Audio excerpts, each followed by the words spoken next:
The title of the Gosho is, On Prayer. Let's first listen to the background of this Gosho. Prayers based upon the Lotus Sutra will definitely be answered, writes Nichiren Daishonin. In contrast, he emphasizes, prayers based upon mistaken teachings not only will go unanswered, but will create suffering both for those who offer them and for those on whose behalf they do so. This is the theme of On Prayer, written by Nichiren Daishonin in the 9th year of Bun'ei, 1272, when he was in exile on Sado Island. The writing is thought to be a reply to questions raised by Sairen-bō, a disciple of the Daishonin and former priest of the mountain, Jikaku, branch of the Tendai school, who at the time was also living in exile on Sado Island. Sairen-bō and the Daishonin exchanged a number of letters concerning various important Buddhist doctrines. In this letter, the Daishonin distinguishes between the efficacy of prayer based on schools that prevailed in Japanese society of the day, including the Flower Garland, Dharma Characteristics, Precepts, True Word, and Tendai schools, and prayer based upon the Lotus Sutra. The authorities of the contemporary imperial court and shogunate relied to a great degree upon the teachings and prayers of the True Word, Tendai, Zen, and Nembutsu schools. It was because the prayers offered by priests of the True Word and Tendai schools were ineffectual, the Daishonin declares, that the imperial forces were defeated in the Jikaku disturbance, a struggle for power between the imperial court and the Kamakura shogunate in 1221. Placing their trust in these schools, the court had requested that prayers be offered for its protection and victory. Ultimately, however, despite such prayers, not only were the imperial forces defeated in battle, but 3 retired emperors were exiled to distant islands. Thus, concludes the Daishonin, such prayers do not simply go unanswered, they actually bring about misfortune. On the other hand, prayers based on the Lotus Sutra are true prayers, the Daishonin says. He then states the reasons. All Buddhas, Bodhisattvas, people of the 2 vehicles, voice hearers and cause awakened ones, and human and heavenly beings present in the assembly of the Lotus Sutra feel a great sense of gratitude because they attained Buddhahood through the sutra. To repay these debts of gratitude, they will certainly protect those who uphold the Lotus Sutra. The Daishonin mentions the Dragon King's daughter and the evil Devadatta in particular, noting that because their attainment of Buddhahood was considered an especially remarkable achievement, their debt of gratitude is correspondingly great. Thus, he assures Sairen-bō, they, too, will never fail to guard the practitioners of the Lotus Sutra. The Daishonin also firmly refutes the statement made by Kobo, the founder of the True Word School in Japan, who claimed in his work The Treatise on the 10 Stages of the Mind that the Mahavarachana Sutra ranks first, the Flower Garland Sutra second, and the Lotus Sutra third. To support his contention that true word doctrines are misleading, the Daishonin cites this statement made by the Buddha in the Lotus Sutra. I have preached various sutras, and among those sutras the lotus is the foremost. The letter's heading, Nichiren, the Shramana of Japan, expresses his conviction that he is truly a Shramana, or seeker of the way, and that he is the votary of the Lotus Sutra. Shakyamuni achieved enlightenment as a seeker of the way in India. In this sense, this designation can also be said to convey the Daishonin's conviction that he is the true Shramana of Japan, and that he is the Buddha of the latter day of the law. In conclusion, the Daishonin urges Sairen-bō to offer prayers based upon the correct doctrines of the Lotus Sutra and to fulfill his true potential as a human being by aspiring to attain Buddhahood. Now listen to the Gosho. Nichiren, the Shramana of Japan. Question. Of the types of prayer that one offers based upon the teachings of the Flower Garland School, the Dharma Characteristics School, the 3 Treatises School, the 3 Hinayana schools, the True Word School, or the Tendai School, which type is effective? Answer. Since they represent the preaching of the Buddha, they can all in some sense be considered prayer. But prayer that is based upon the Lotus Sutra is a prayer that is certain to be fulfilled. Question. What is the reason for that? Answer. The persons of the two vehicles, though they spent kalpas numerous as the dust particles of the land practicing the sutras that correspond to the four flavors, could never attain Buddhahood. But, by listening to the Lotus Sutra for just an instant, they became Buddhas. For this reason, Shariputra, Mahakashyapa, and the others who make up the 1200 arhats, and the 12,000 arhats, and all the others of the two vehicles who attained Buddhahood, will certainly respond to the prayers of those who practice the Lotus Sutra. And they will take upon themselves the pains of such practitioners. Therefore, it is stated in the Belief and Understanding chapter of the Lotus Sutra. The world-honored one in his great mercy makes use of a rare thing, in pity and compassion teaching and converting, bringing benefit to us. In numberless millions of kalpas who could ever repay him, though we offer him our hands and feet, bow our heads in respectful obeisance, and present all manner of offerings, none of us could repay him. Though we lift him on the crown of our heads, bear him on our two shoulders, for kalpas numerous as Ganges sands reverence him with all our hearts.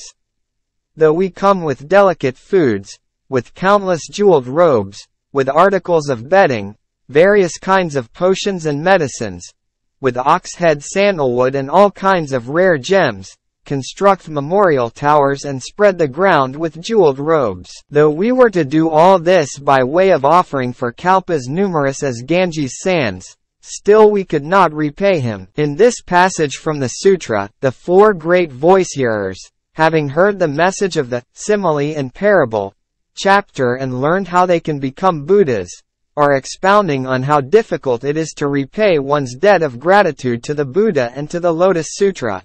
Therefore, we can understand that, to persons of the two vehicles, the practitioners of this sutra are more important than a father or a mother, than a beloved child, than their own two eyes or their body and life itself. Though I do not think that the great voice-hearers such as Shariputra and Maudgalyayana would actually cast aside a practitioner who praised any of the teachings put forth by the Buddha in the course of his lifetime, still it is likely that they feel a small degree of resentment toward the various sutras that were preached previous to the Lotus Sutra. This is because in them a strong warning has been given that, within the Buddha's teachings they, voice-hearers, are like seeds that have already been spoiled. But now these voice-hearers have become thus come ones such as flower glow, rare form, and universal brightness, a most unexpected stroke of good fortune. They must feel as though the K'anlun mountains had split open and they were able to enter those jewel-filled mountains. That is why the passage of appreciation says, "This cluster of unsurpassed jewels has come to us unsought." So there can be no doubt that all persons of the two vehicles will protect the practitioner of the Lotus Sutra. Even lowly creatures know enough to repay a debt of gratitude. Thus the bird known as the wild goose will invariably carry out its filial duty to the mother bird when she is about to die. And the fox never forgets its old hillock. If even animals will do such things, then how much more so should this be true of human beings? A man named Wang Shou was traveling along a road when he became hungry and weary. Beside the road was a plum tree that was loaded with fruit.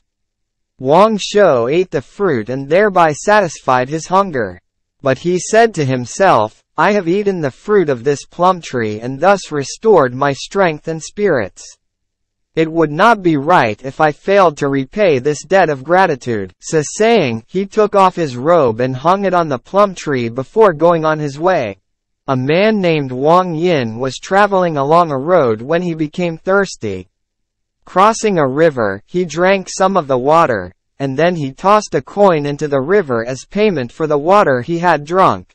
A dragon will invariably protect a monk who is wearing a Buddhist surplice.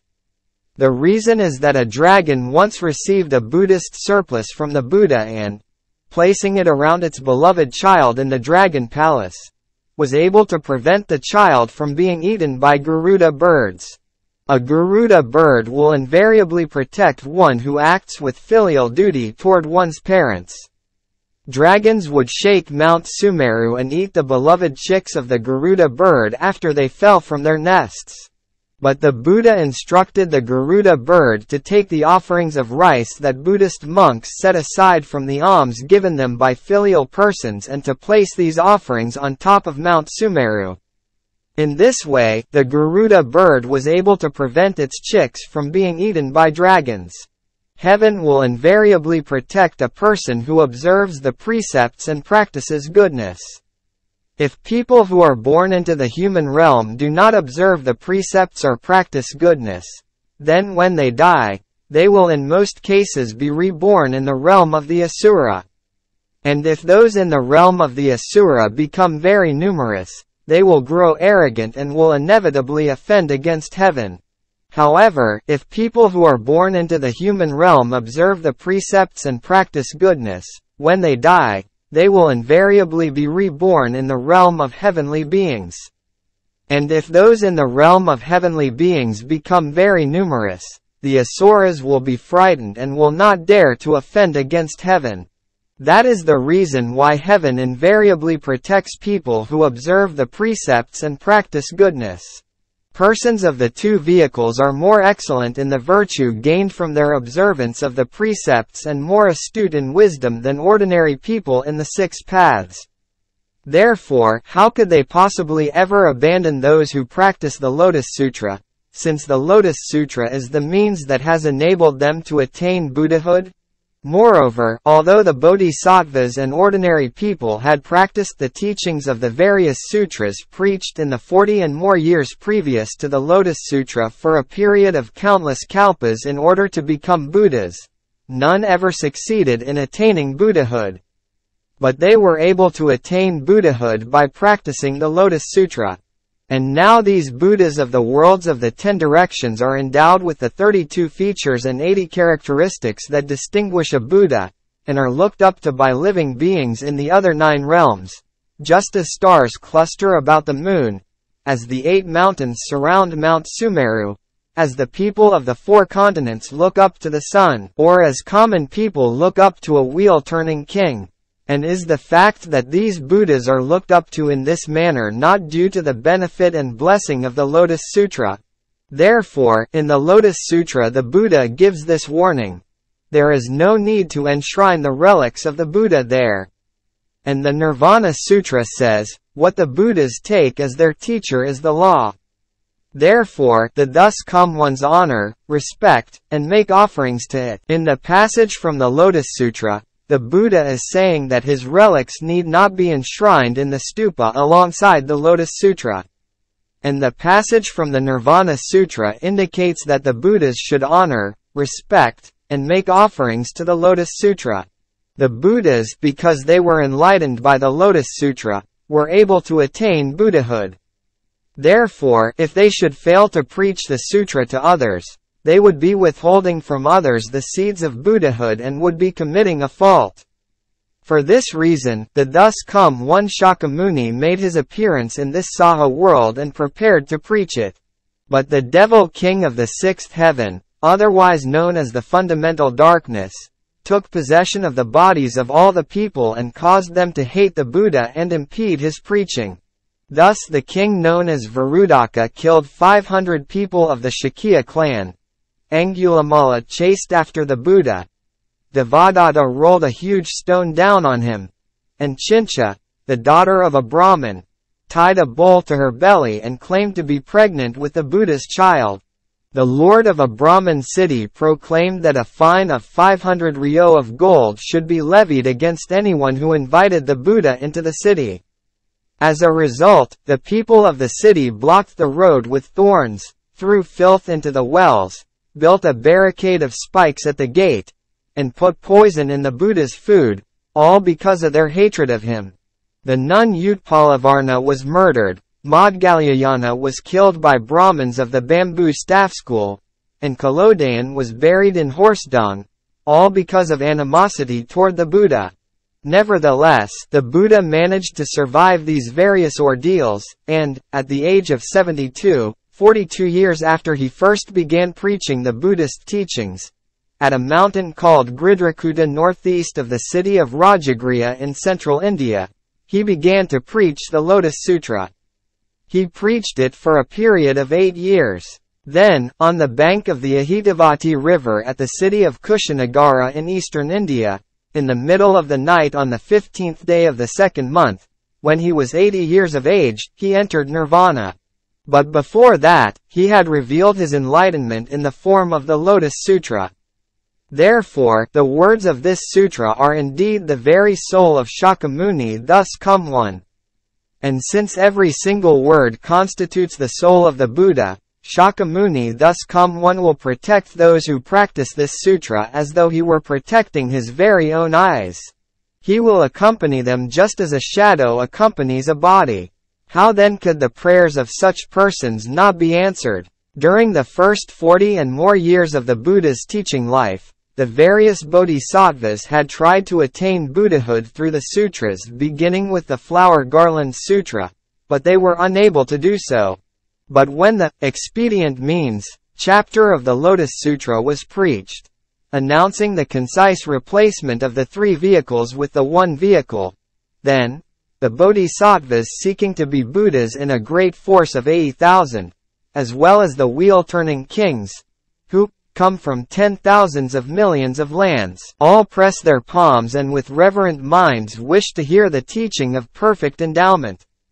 And when, as a result, they heard the expanded replacement of the 3 vehicles with the 1 vehicle, then it was as the sutra states, when the bodhisattvas hear this law, they will be released from all entanglements of doubt. After that, bodhisattvas from this world and from other regions assembled together like gathering clouds or so many stars. And when the treasure tower chapter was preached, the Buddhas of the 10 directions gathered round, each accompanied by countless numbers of bodhisattvas. Manjushri appeared from the sea accompanied by countless bodhisattvas, and in addition there were the 800,000 million nayutas of bodhisattvas and the bodhisattvas more numerous than the sands of 8 Ganges rivers, the bodhisattvas as numerous as the dust particles of 1,000 worlds, who emerged from the earth, the bodhisattvas as numerous as the sands of 680 10,000s, millions, nayutas of Ganges rivers who appear in the Distinctions in Benefits chapter. The bodhisattvas multiplied 1,000 times. The bodhisattvas as numerous as the dust particles of a world. The bodhisattvas as numerous as the dust particles of a major world system. The bodhisattvas as numerous as the dust particles of an intermediate world system. The bodhisattvas as numerous as the dust particles of a minor world system. The bodhisattvas as numerous as the dust particles of 4 four-continent worlds, or the dust particles of 3 four-continent worlds, 2 four-continent worlds, or 1 four-continent world, and the people as numerous as the dust particles of 8 worlds. There were the 84,000 bodhisattvas of the Medicine King chapter, the 84,000 bodhisattvas and the 42,000 heavenly sons of the Wonderful Sound chapter, the 84,000 people of the Universal Gateway chapter, the 68,000 people of the Dharani chapter, the 84,000 people of the King Wonderful Adornment chapter, and the bodhisattvas as numerous as the Ganges sands and the bodhisattvas as numerous as the dust particles of a major world system of the Encouragements chapter. If we were to count up all these bodhisattvas, they would be as numerous as the dust particles of the worlds of the 10 directions, as the plants and trees in the worlds of the 10 directions, as the stars in the worlds of the 10 directions, or as the raindrops in the worlds of the 10 directions. All of these beings attained Buddhahood through the Lotus Sutra and are dwelling on the earth, under the earth, or in the sky of this present major world system. The Venerable Mahakashyapa lives on Mount Kukutapada, Manjushri lives on Mount Clear and Cool, Bodhisattva Earth Repository lives on Mount Karadya, Perceiver of the World's Sounds lives on Mount Podalaka, Bodhisattva Maitreya lives in the Tushita Heaven, Nanda and the countless other dragon kings and Asura kings live at the bottom of the sea or at the seaside. Shakra lives in the heaven of the 33 gods, Brahma lives in the summit of being heaven, Maheshvara lives in the 6th heaven of freely enjoying things conjured by others. The 4 heavenly kings live on the slopes of Mount Sumeru, and the sun, the moon, and the crowds of stars appear before our eyes and shine over our heads. The river gods, the stream gods, and the mountain gods were all among the honored ones present at the assembly when the Lotus Sutra was preached.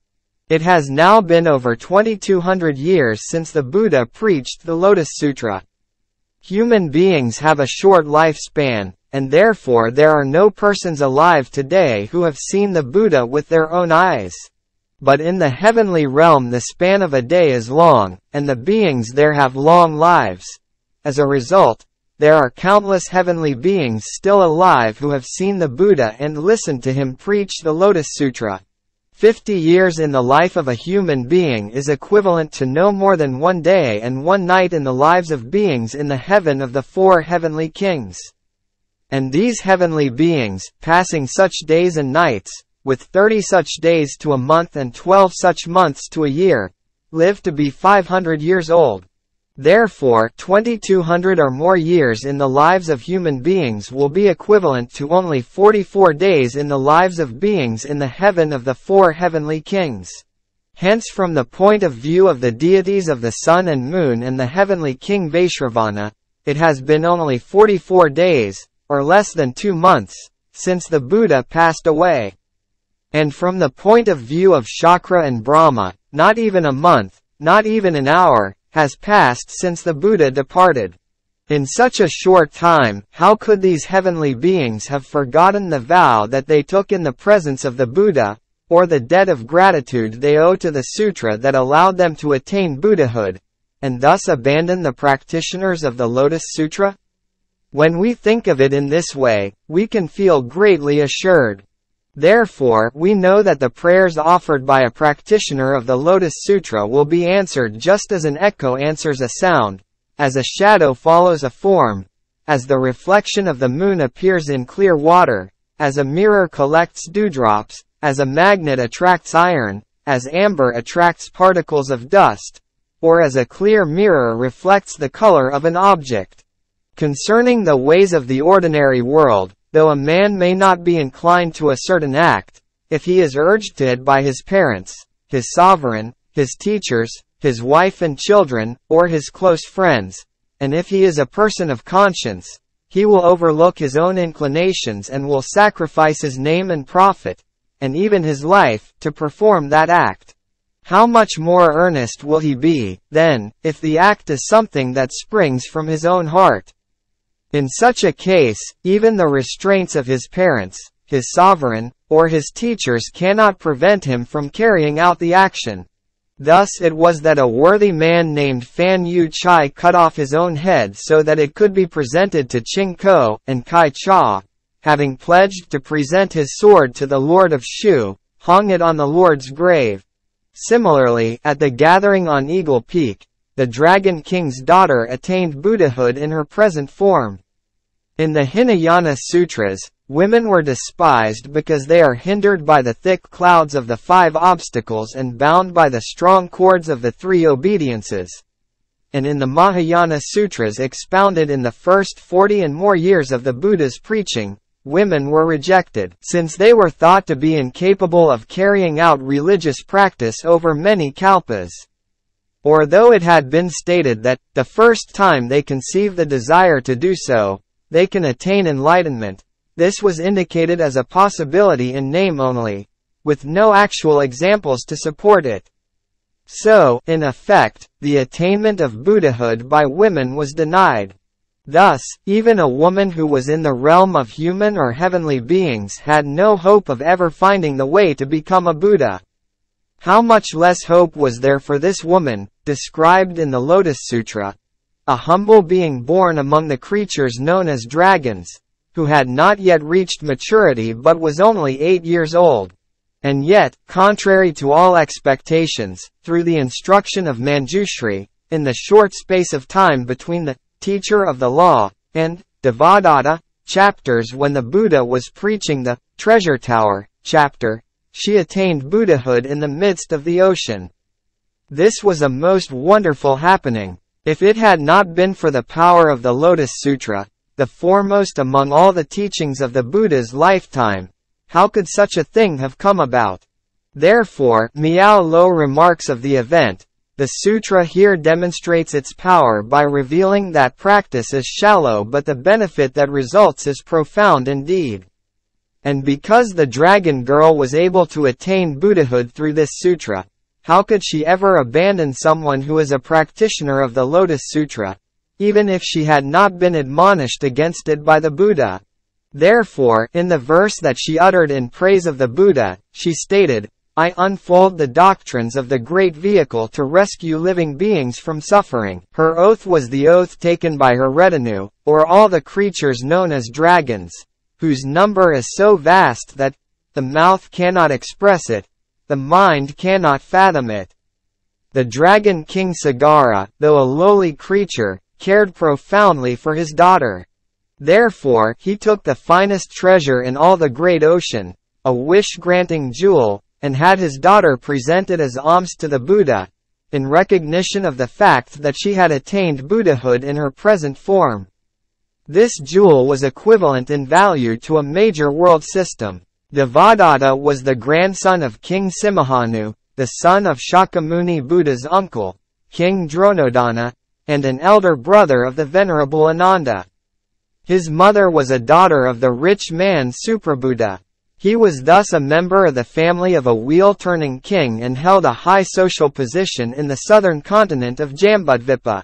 While he was still an ordinary member of society, the woman he had intended to marry, Yashodhara, was taken away by Prince Siddhartha, and he thereafter looked upon Siddhartha as he would an enemy from a past existence.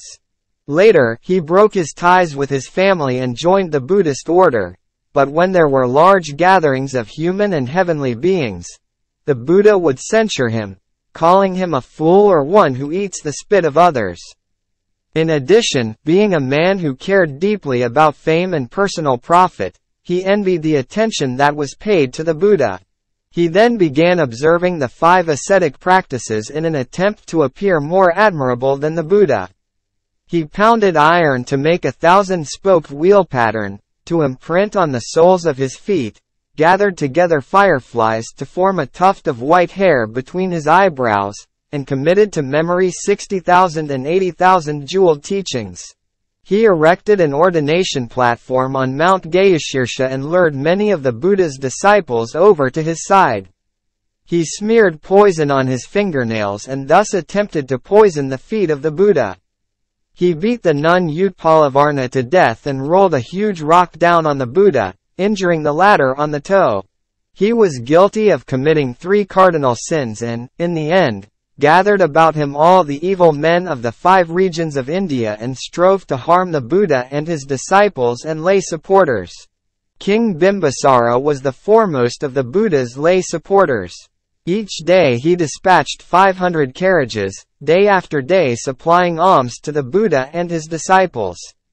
But Devadatta, driven by his intense jealousy, talked to Prince Ajatashatru and in time persuaded him to attack his father, whereupon he pinned the king down with 7-foot-long spikes. In the end, the earth in front of the northern gate of the capital city of Rajagriha split open, and Devadatta fell into the great citadel of the Avicii hell. There was not a single being in the entire major world system who did not witness the event. One would suppose that, as a result, Devadatta would never be able to escape from the great citadel of the hell of incessant suffering, even though as many kalpas should pass as there are the dust particles of the land. And yet, amazing as it is, and admirable as well, in the Lotus Sutra he became a thus come one called Heavenly King. And if Devadatta could become a Buddha, then all the countless other evil people who were enticed by him, since they shared with him the same karmic cause and effect, must surely have been able to escape from the pains of the hell of incessant suffering. This is entirely due to the benefit and blessing of the Lotus Sutra. Thus Devadatta and all the countless persons who attended him can now dwell in the house of the practitioners of the Lotus Sutra, in order to protect them. What a comforting thought! The various bodhisattvas, who were as numerous as the dust particles of the land, had advanced to the level of near-perfect enlightenment, which means they had freed themselves of all but their fundamental darkness. When they were fortunate enough to encounter the thus come one Shakyamuni, they thought that they would be able to smash this great boulder of fundamental darkness. But in the first 40 and more years of his preaching life, Shakyamuni, the Lord of Teachings, said that, while he could explain the causes of enlightenment, he could not explain its effects. Therefore, he did not make clear to them the benefits of perfect enlightenment. Hence not a single one of them could advance to the stage of perfect enlightenment. This was contrary to their expectations. But during the 8 years when he preached at Eagle Peak, the Buddha revealed the effects of enlightenment, which are called the one vehicle of Buddhahood.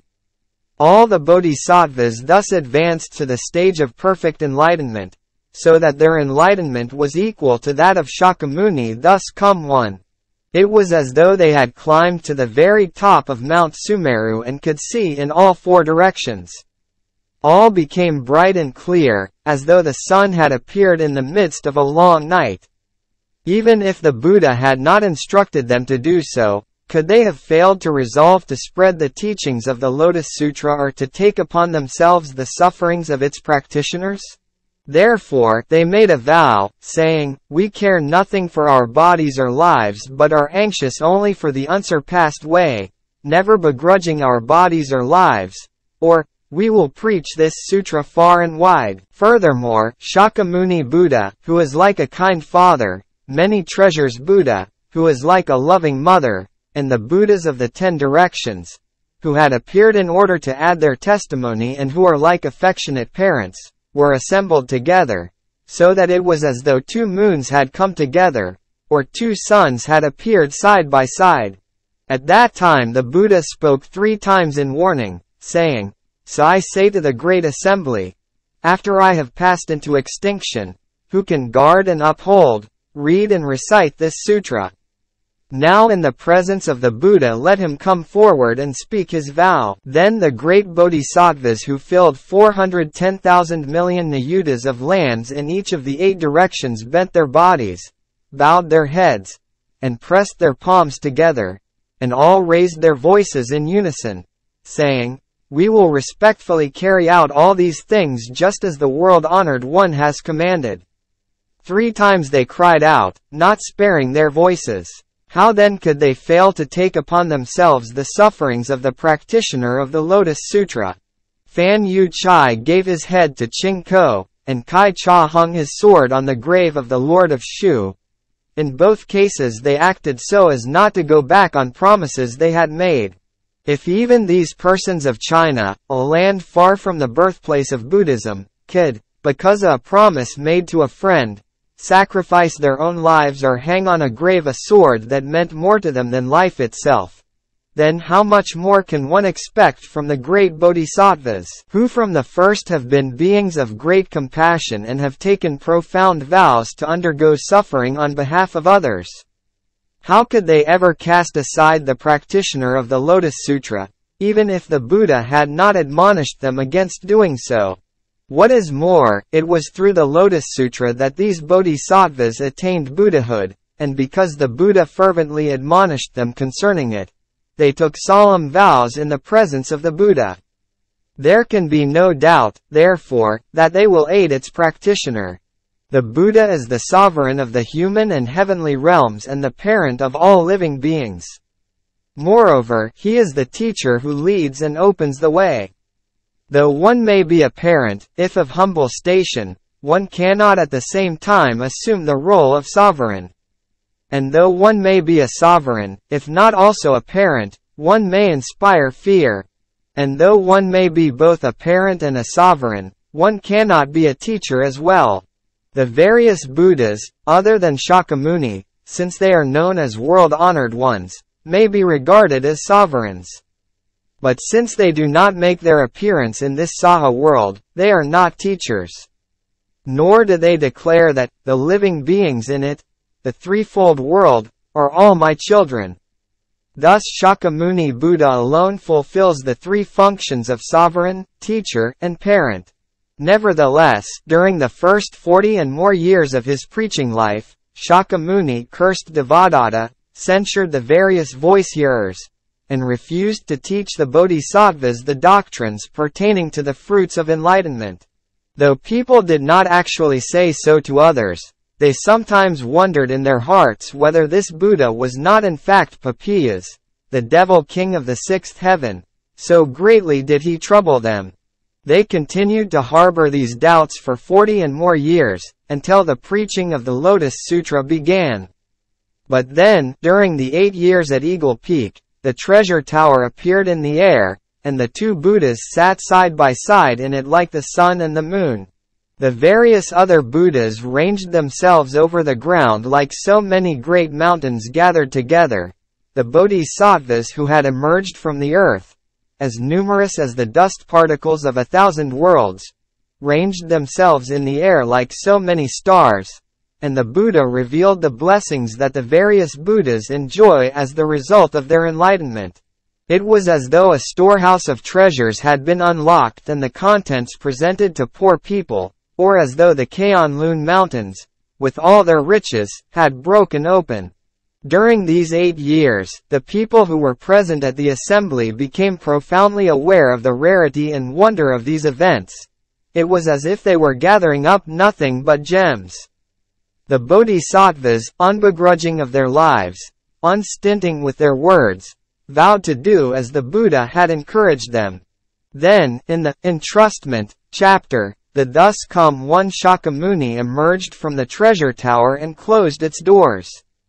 The various other Buddhas thereupon returned to their respective lands, and the bodhisattvas who had appeared with them followed along in company with the Buddhas.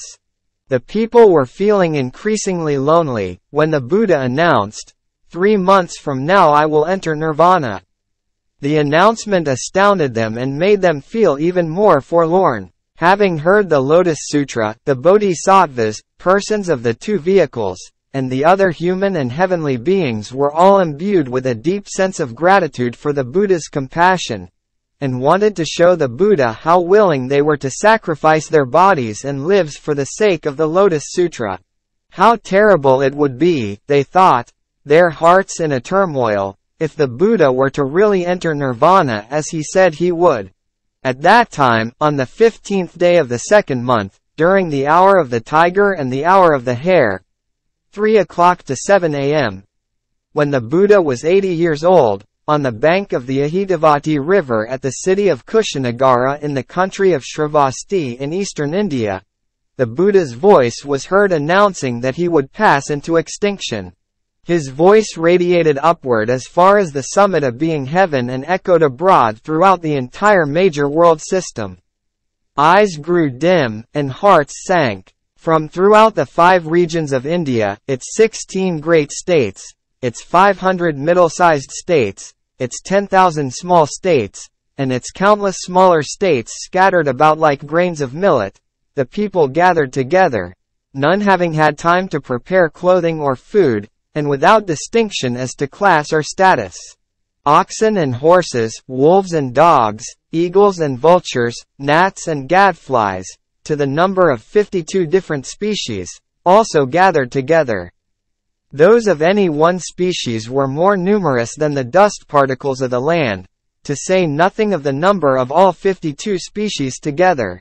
All these different species of beings brought flowers, incense, clothing, and food as their last offerings to the Buddha.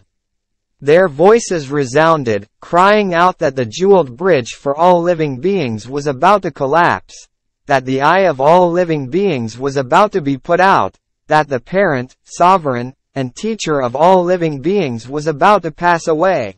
Not only did their hair stand on end, but their tears flowed. Not only did their tears flow, but they beat their heads, pressed their hands to their chests, and cried aloud, not sparing their voices.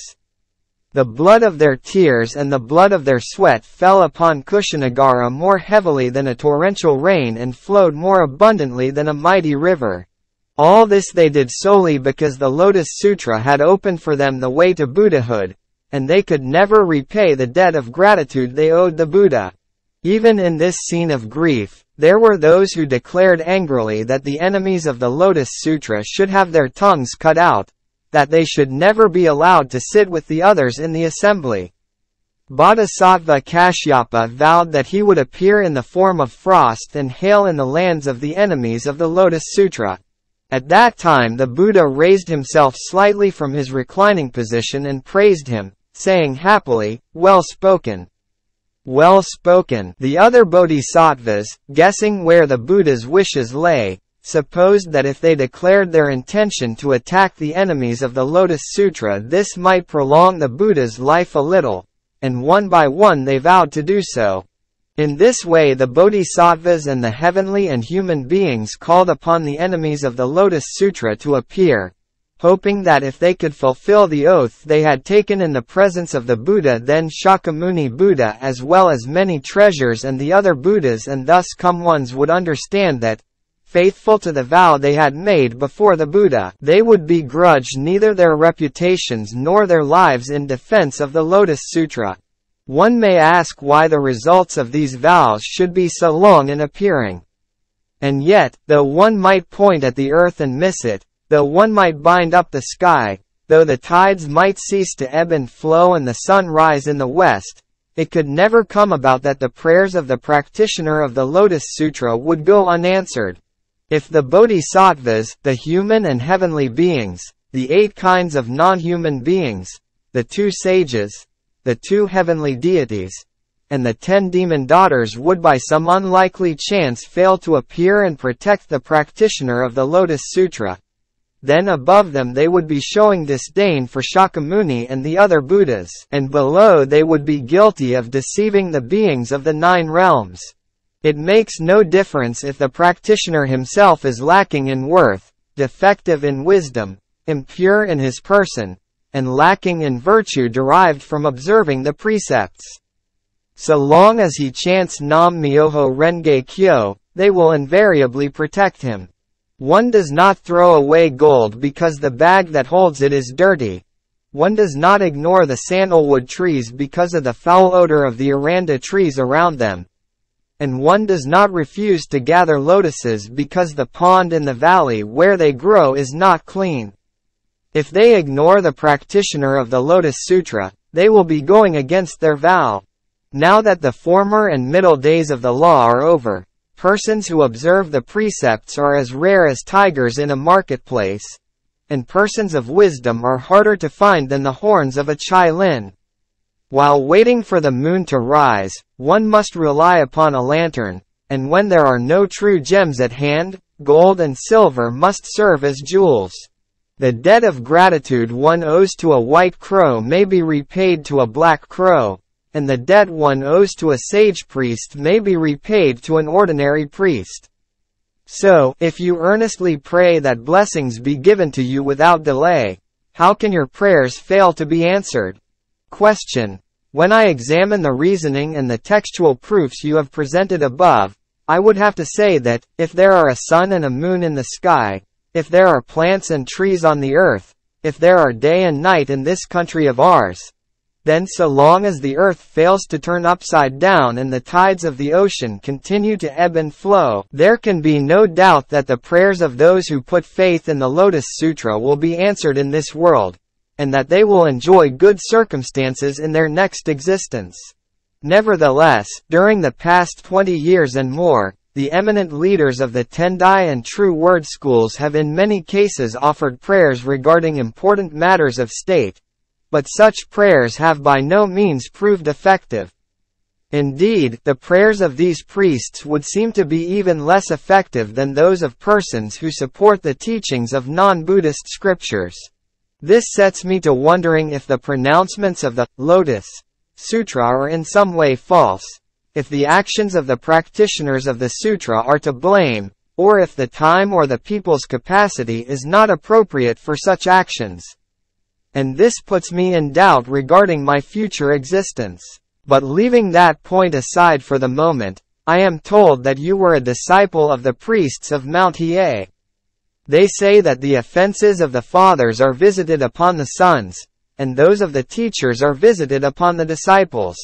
When the priests of Mount Hiei burned the halls and pagodas of Onjoji Temple and of the Mountain Temple, along with thousands and tens of thousands of Buddhist images and sutras, those were terrible deeds. They threw the people of the time into turmoil and turned them against Mount Hiei. What is your opinion? I have heard a little about these events in the past, but I would like now to hear you speak in greater detail. I am full of questions. When priests behave in such an evil manner, it seems to me that they are no longer acting in accord with the spirit of the three treasures, and that heaven and earth should no longer lend them shelter. I would suppose, therefore, that their prayers would not be answered. What is your opinion? Answer. I have touched on this matter in the past, but this time I will summarize the issues.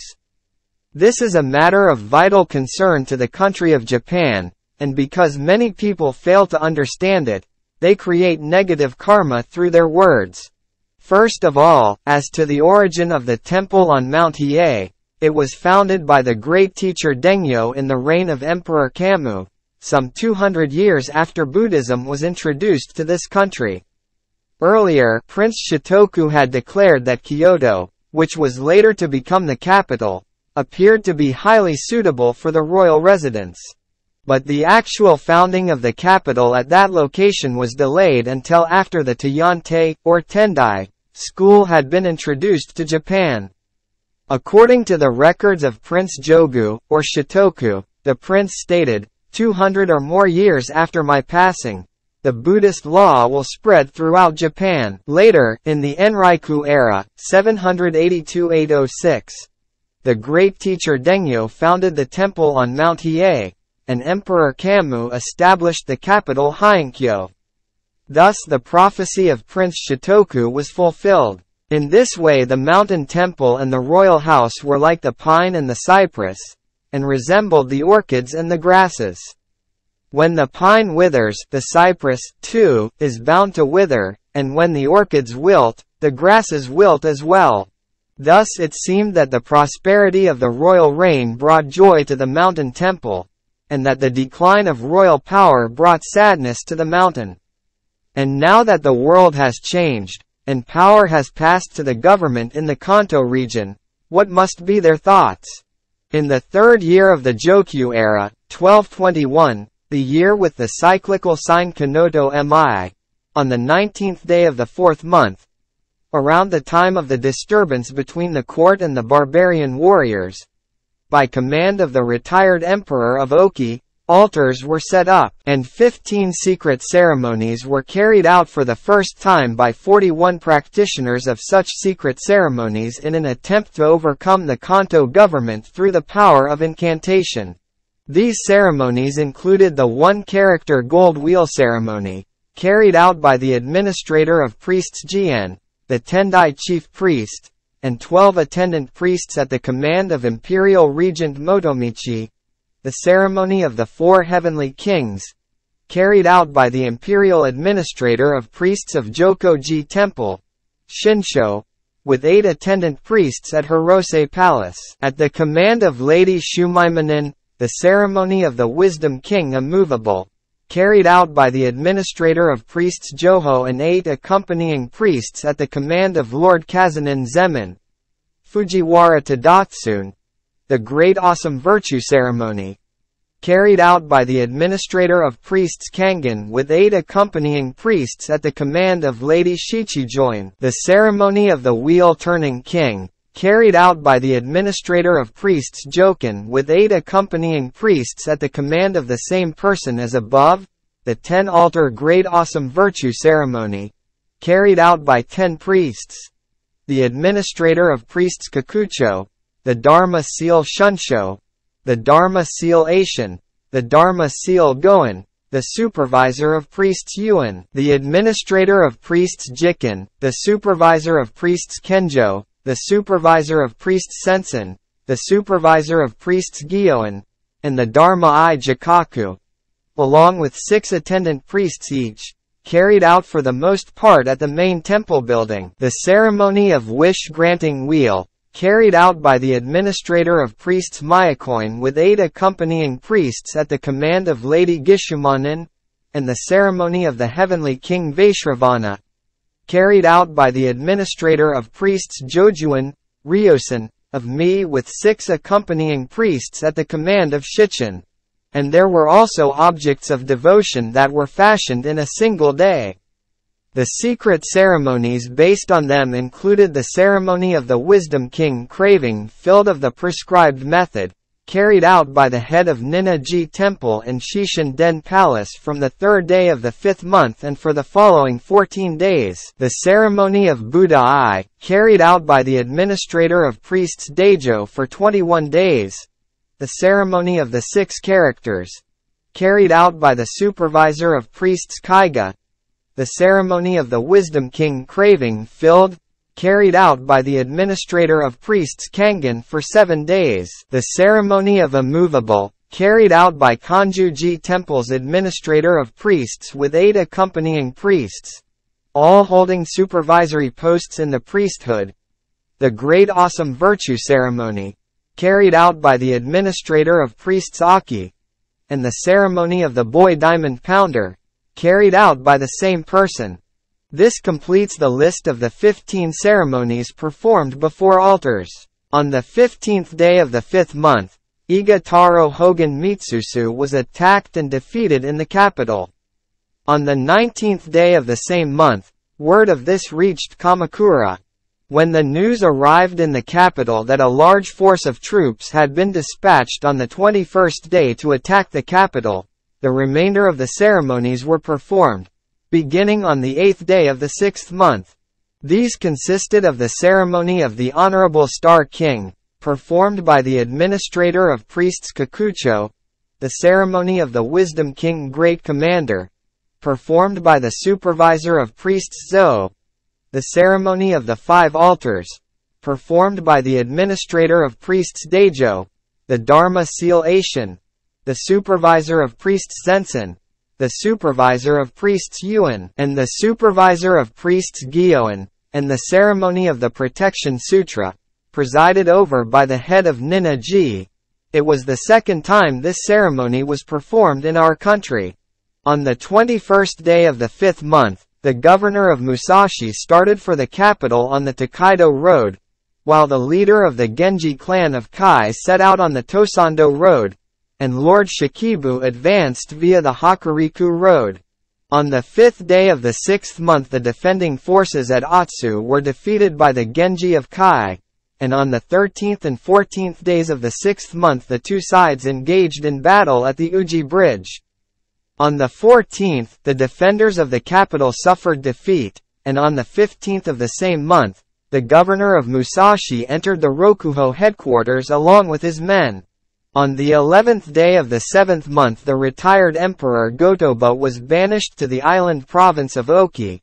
The retired emperor Tsuchimikado was banished to the province of Awa, and the retired emperor Juntoku was banished to the island province of Sado.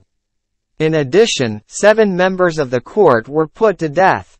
The great evil doctrine of these ceremonies over the years steadily made its way to the Kanto region, where it was embodied in the superintendents or attendant priests of various temples who repeatedly performed these ceremonies. The performers of these ceremonies from the beginning could not distinguish between correct and erroneous teachings, between superior and inferior doctrines, but assumed that it was sufficient merely to revere the 3 treasures. So, without a thought, they employed these ceremonies. And now not only the provinces of Kanto but the chief priests and superintendents of Mount Hiei, Taiji, and Onjoji have all come under the jurisdiction of the Kanto authorities, so that, as a result, the latter are in the position of supporting these ceremonies.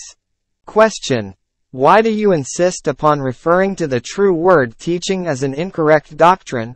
Answer: the great teacher Kobo has stated, the Mahavarachana Sutra is first, the Flower Garland Sutra is second, and the Lotus Sutra is third.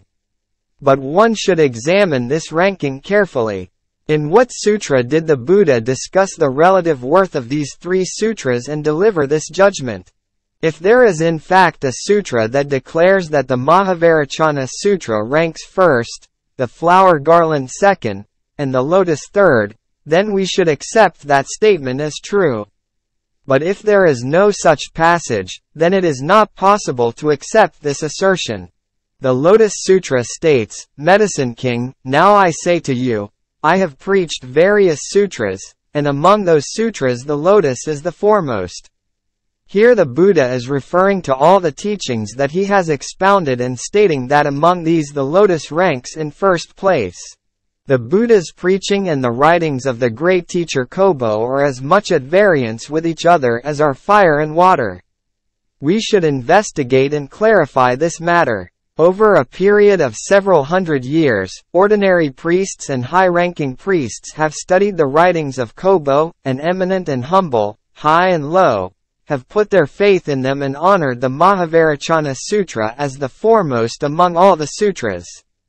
This does not accord with the intention of the Buddha.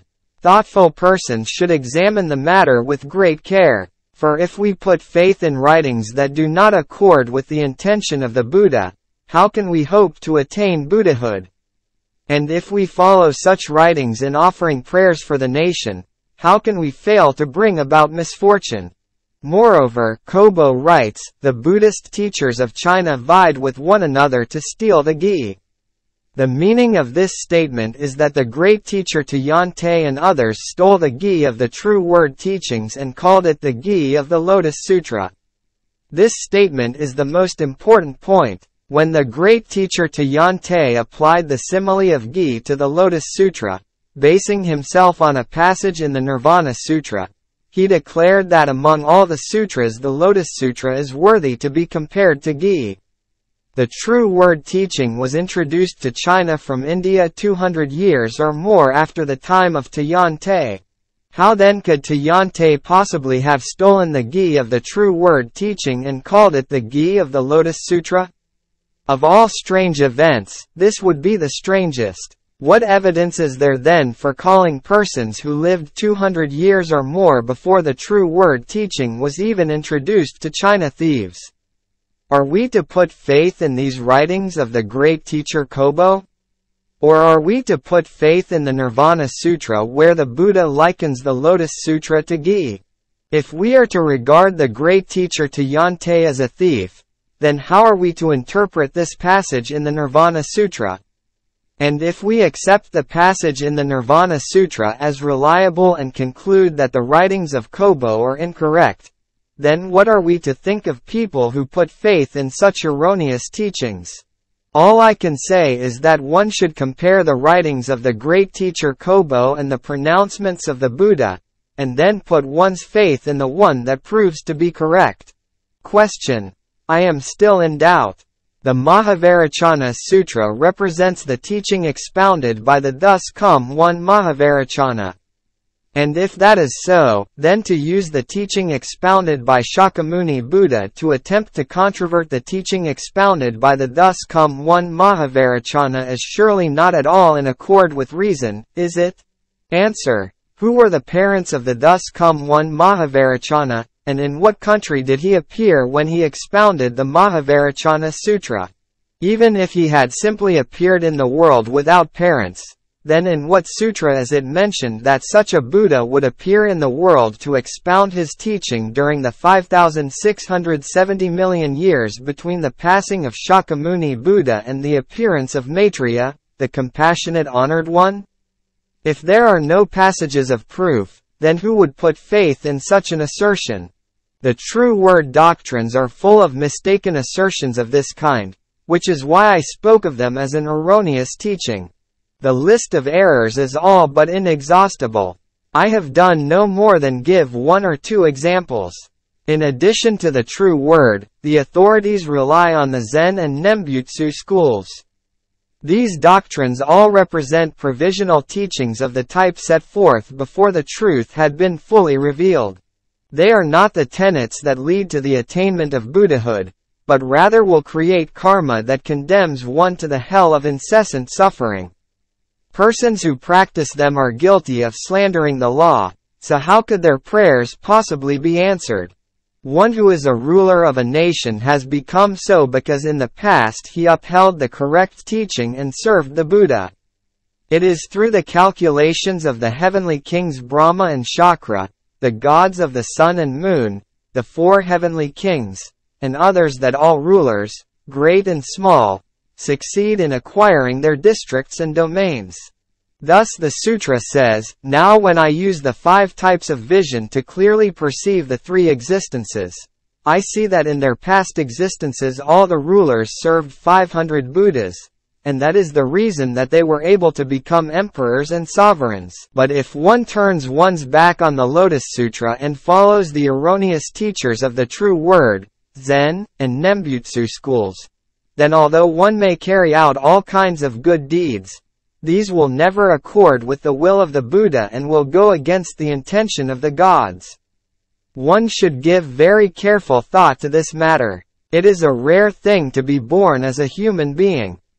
And if, having been born as such, you do not do your best to distinguish between the correct doctrine and the incorrect so that in the future you may attain Buddhahood, then you are certainly not fulfilling your true worth as a human being. Moreover, after the great teacher Jikaku had visited China, he turned against the doctrines of his original teacher, the great teacher Dengyo, and worked to spread the true word doctrines on Mount Hiei. In order to do so, he offered up prayers and claimed that as a result he had had a dream in which he shot an arrow at the sun and caused the sun to roll over and over. For more than 400 years now, the people have all looked upon this as an auspicious dream.